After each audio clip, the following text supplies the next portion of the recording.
जाऊ द्यायची. त्यासाठी बाबाने आम्हाला होता दवाखाना. दवाच नाही काय जाताना बी 300 हातात घेऊन गेलीस की. नाही तर त्यांचा कोण पैसा होता किंवा दारू पिऊन गेला पण ह्यांना सोडलाच माझ्यावर. अगं जाऊ दे, झालं ते झालं. बरोबर आहे. त्याला बोललं की त्याच्या शिस्तर घेतल्या लई मुलाचं बरोबर ना. अगं तसं नवं, पण त्याचा बाप पेन्शन तर ठेवून गेलाय नवं. मग पेन्शन कवर मिळेल जवळ ही म्हातारी आहे तवरच ना. अहो जाऊ दे ना. कशाला त्यानं बोलायला लावतात? पोलीस करा सोडून. आई गुरुजींना मला प्यारांची उपवासाने सांगितलं. असं कर. उद्या तेवढं लिलावाईच्या तुला घेऊन बँकवाल्या दुकानामध्ये घेऊन मग येतील पेन्शनचे पैसे. मिठा जाऊ.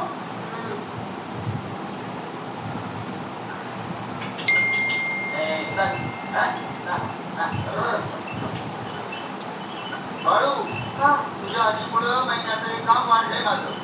तुझ्या बापाने तर दारू पिऊन दिवस घालवलं. बाळू आता तुझा तरी लक्षात आहे. हो. तुला माहिती आहे का तुझ्या ते हातला तर तुझं चालू असं म्हणत होतं. खरं आहे.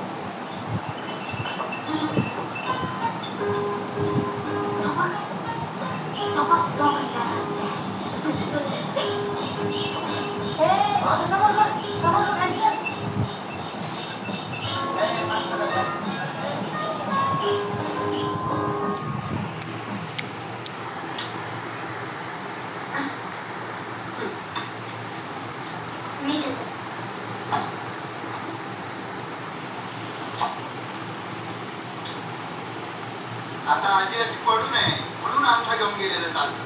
नाहीतर बाकीच्या म्हाताऱ्यांना बँकेत चालतच यावं लागतं. अगं बरी होते तर चालतच जायची की. आता आपली ओळख आहे म्हणून मॅनेजर घेतो चालू.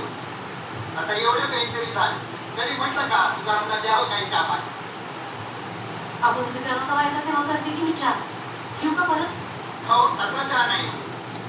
जाऊ दे, तुम्हाला नाही कळायचं.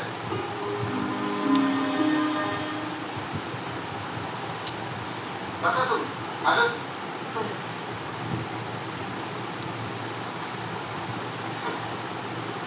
बसतो का?